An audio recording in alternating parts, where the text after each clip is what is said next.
골로새서 2장 14절 말씀 다 같이 한 목소리로 받들어 읽도록 하겠습니다. 우리를 거스르고 불리하게 하는 법조문으로 쓴 증서를 지우시고 제하여 버리사 십자가에 못 박으시고. 아멘. 예수님께서 예수님의 십자가 사건을 통해서 하나님께서 우리의 모든 죄를 용서해 주시는 것을 통해서 바로 하나님께서는 우리를 거스르고 불리하게 하는 법조문으로 쓴 증서를 지우시고 제하여 버리시고 십자가에 못 박으셨다. 그렇다면 하나님께서 예수님을 통해서 해결해 주신 이 우리를 거스르고 불리하게 하는 법조문으로 쓴 증서가 무엇인지에 대해서 우리가 살펴보고 있습니다. 그래서 이것은 이제 빈 문서와 같은 것이다.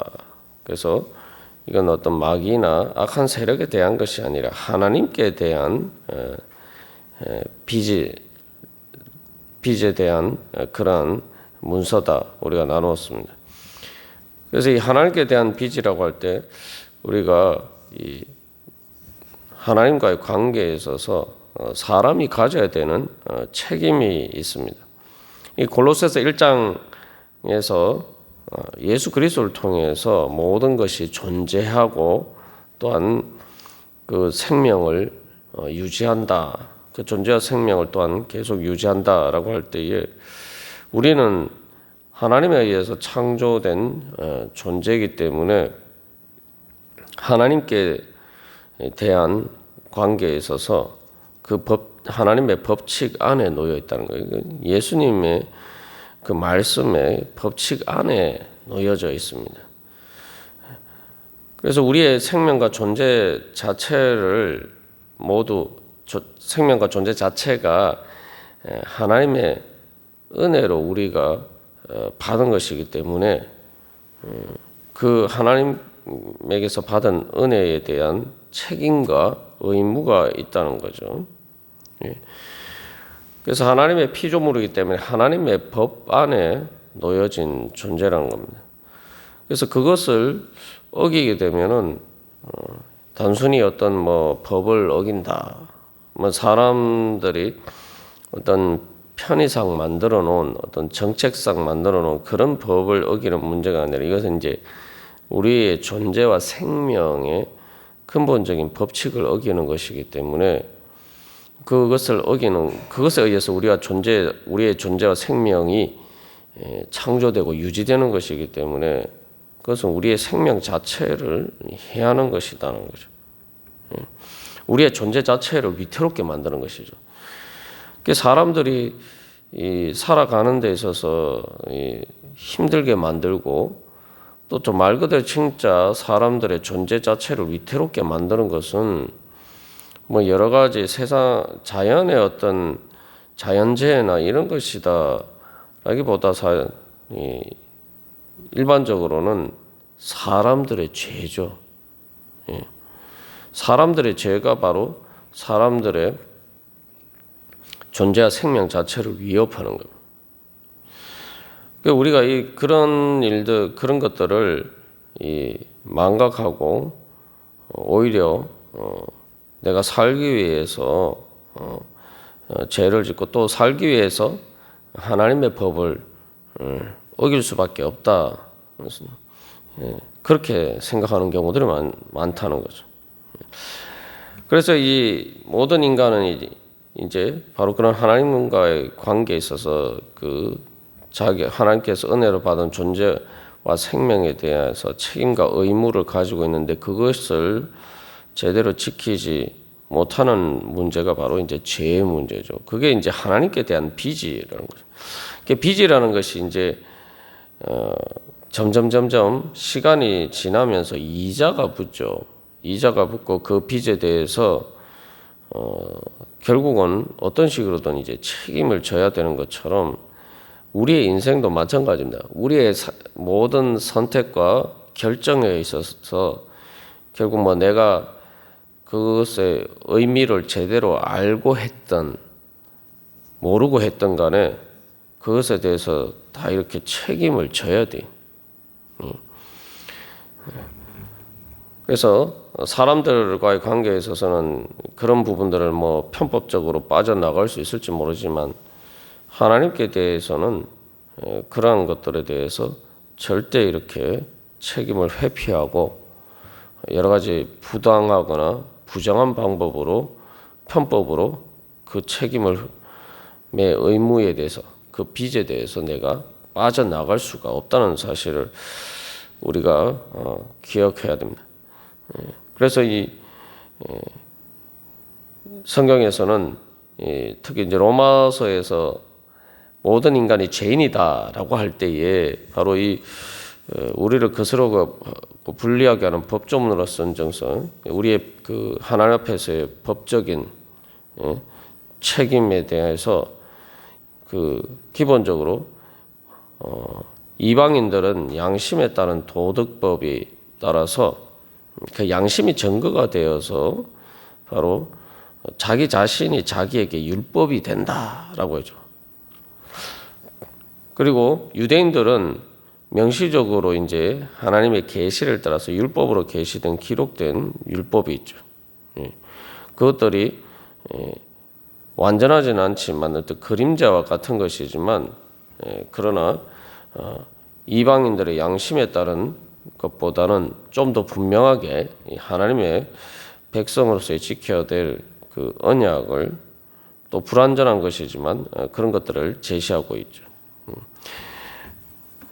그래서 이 하나님의 법에 따라서 모든 것들이 운행되는데 이방인들은 하나님의 백성이 아니기 때문에 애시당초 그 법 자체를 유대인들처럼 하나님의 존재 자체를 명시적으로 이제 그렇게 알지 못하는 그런 문제들이 있습니다. 그러나 어쨌든 간에 뭐 이방인들이 유대인인지 그래서 앞에서 우리가 다 죄인이다.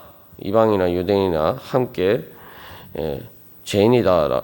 그리고 그렇게 우리의 모든 죄를 사하셨다라고 이야기하는 것처럼 어쨌든 인간이라는 존재 자체와 생명 자체로서 하나님께 대한 그러한 죄의 문제들이 있다는 거죠.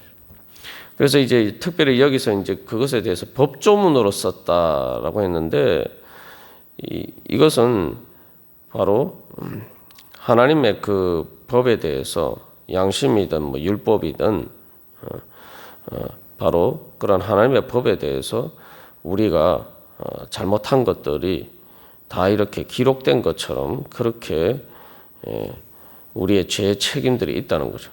쉽게 말하면은 이 법조문으로 썼다는 것은 우리가 예를 들면은 어떤 죄를 지었을 때에 뭐 예를 들면 그 고소를 할 때에 그냥 이렇게 뭐 이 사람이 이런 잘못을 지었다 뭐 이렇게 이야기해서는 안 됩니다. 그게 왜 잘못되었느냐를 이야기하려면은 그 사람이 어긴 법조문에 대해서 이렇게 이야기를 해야 되는 거죠. 그래서 뭐 이 검사가 어떤 기소를 할 때에 재판에 넘길 때에도 그냥 이렇게 그 어떤 죄 사실에 대해서만 적지 않습니다. 그러니까 이러이러한 법조문이 있는데 그 법조문에 대해서 이렇게 죄를 지었고 그 법을 이렇게 어겼다. 그래서 그러한 사실이 그 법적인 법조문의 구성 요건에 이렇게 해당이 된다. 이제 이런 식으로 이제 공소장에 이게 정시가 되는 것이죠. 그것처럼 이 바로 우리가 하나님 앞에서 진 죄의 빚의 채무 증서도 그런 식으로 기록되어 있다는 거죠. 그래서 뭐 형사 사건뿐만 아니라 민사 사건에 있어서도 이러이러한 어떤 소송을 걸 때에 이러이러한 법조문에 의해서 이렇게 뭐 배상을 해 주십시오. 뭐 이런 식으로 이제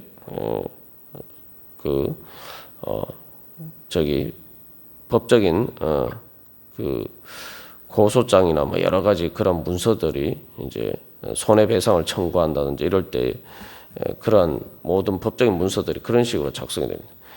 그래서 이제 보통 율법도 보면은 율법에 각 여러 가지 이제 법 조문들이 있죠. 그래서 그렇게 우리가 행한 죄들이 죄가 되게 만드는 규정들이 있다는 거죠. 예. 그래서 이것이 보여주는 것은 바로 특별히 법조문으로 썼다라고 할 때는 이게 이제 구체적으로 우리의 죄를 드러나게 하죠. 그냥 우리가 어떤 사실만 있을 때는 그것들이 어떤 죄인지 잘 알지 못하지만, 그러나 거기에 대해서 이 법조문에 의해서 이러이러한 법 조항을 어겼다, 이제 이렇게 하면은 이게 명시적으로 무슨 죄를 지었는지가 이제 드러나게 됩니다. 그리고 동시에 그런 법조문을 그냥 단순한 사실이 아니라 법조문을 어긴 법조문에 근거해서 그런 어겼다는 사실이 이제 드러나게 되면은 그 사실에 대해서 처벌하거나 심판을 받는 것에 대한 그러한 효력이 생기게 되는 거죠. 그래서 이 법조문을 통해서 바로 평소에는 인식하지 못했던 어떤 법 체계가 법을 통해서 나타나는 그 주권이 드러나게 됩니다. 그래서 이것을 통해서 특별히 이제 법조문으로 쓴 정서라고 이야기할 때 이것을 통해서 우리가 깨달아 알아야 되는 것은 이게 이제 구체적인 항목마다 이렇게 어떤 우리의 죄를 적시하는 것처럼 바로 우리가 생각하고 내가 판단하고 또한 내가 느끼고 의지하고 행동하는 그 모든 그 것들에 대해서 바로 우리가 하나님의 판단과 결정에 의해서 심판을 받는다는 거죠. 그래서 그냥 죄를 지을 때는 그 죄가 이렇게 죄인지를 잘 알지 못하지만, 그러나 그 죄를 지어서 예를 들면 뭐 하다못해 뭐 교통법규를 어겨서 과태료 처분을 받는다든지 뭔가 이렇게 통지서가 날아오잖아요, 그죠? 그래서 뭐 그런 일들이 있게 되면은 이제 그 구체적인 어떤 내 행동에 잘못한 것들이 명확하게 이제 드러나게 됩니다. 그래서 우리가 이제 죄를 지을 때 또 각각 그런 법조문에서 구체적인 항목들이 드러나듯이 내가 하는 일들에 대해서 그때그때 구체적으로 그것들이 다 이렇게 하나님의 심판을 받게 되어 있다는 거죠. 그러니까 내가 이렇게 부인할 수 없다는 거죠. 이게 예수 그리스도의 주권을, 예수 그리스도를 통한 하나님의 주권을 우리가 피할 수가 없다는 겁니다. 결국 내 행동 하나하나가 다 그 모든 것에 의해서 사실은 심판을 받는 그러한 자리에 서게 됐다는 거죠. 그래서 특별히 또 법조문이라고 할 때 율법의 의미도 있지만, 이게 이제 법조문으로 번역된 말이 이제 도구마라는 말로 이제 그 보통 우리가 믿는 신앙의 교리라는 말이 이제 여기서 나왔습니다. 그래서 이 법조문이라는 말은 결정 포고문이나 어떤 명령인데, 단순한 명령이 아니라 그게 어떤 법적인 문서로 이렇게 선포된 어떤 법 규정을 이야기하는 것인데, 그래서 유대인들의 율법뿐만 아니라 또 우리가 믿는 신앙에서 믿음의 규칙들, 그러니까 교리와 같은, 그러니까 하나님의 말씀에 또 복음의 그러한 가르침, 예를 들면 교리라는 것이 뭐 우리가 믿음으로 구원받는다, 뭐 이런 것들도 이제 교리죠. 예, 그런 모든 것들 가운데서 또 우리가 그런 것들을 지키면서 행하느냐, 또 사실은 이 문제와 관련이 되어 있죠. 그러니까 우리가 잘못된 교리나를 따르게 될 때 그 이단이나 여기 골로새 교회 교인들이 처한 문제처럼 거짓 교사들의 그러한 잘못된 그 가르침을 따라, 잘못된 그 교리를 따라서 행할 때에 결국 그것도 하나님의 구원에 이르지 못하고 이탈하게 됨으로써 결국 단순히 어떤 뭐 세상에서 법적인 처벌을 받는 문제가 아니라 우리의 영생을 잃어버리게 되는 그런 심각한 문제와 관련된 것이라는 거죠. 그래서 우리가 이 하나님을 안다라고 할 때에 그래서 이 말씀을 통해서 우리가 하나님 앞에서 책임져야 될 또 하나님과의 관계에 대해서 우리가 지켜야 될 단순히 윤리적인 것뿐만 아니라 우리의 구원을 위해서 하나님과의 올바른 관계를 위해서 내가 예수 그리스도 안에 거하기 위해서 참된 예수 그리스도를 믿는 믿음의 자리에 서기 위해서 내가 어떤 것들을 따라야 되는지 제대로 알아야 돼요.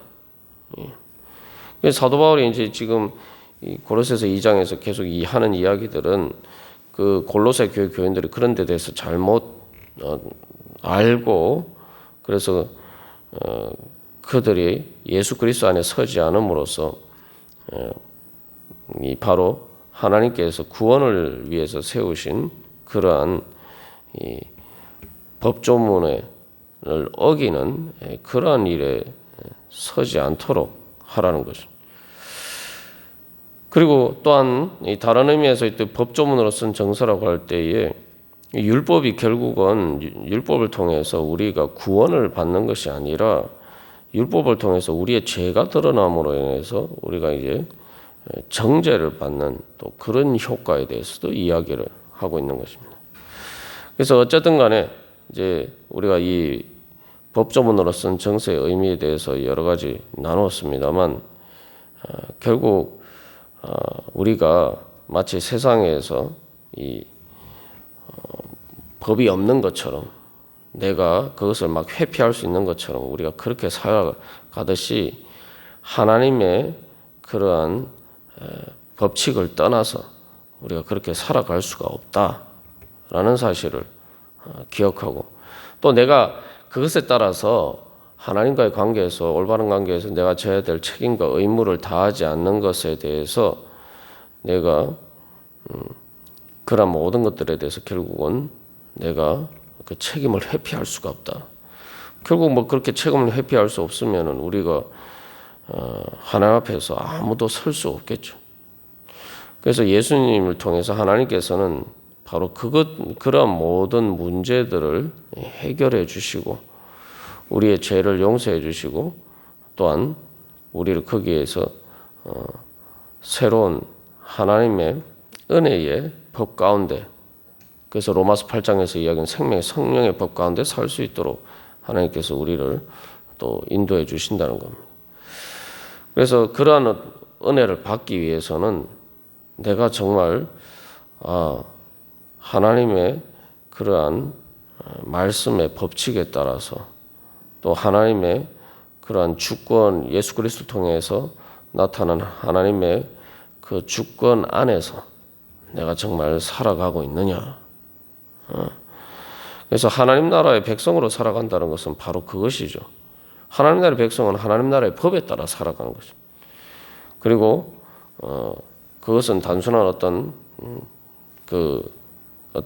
도덕적인 개념을 넘어서 우리의 존재와 생명과 관련되어 있다.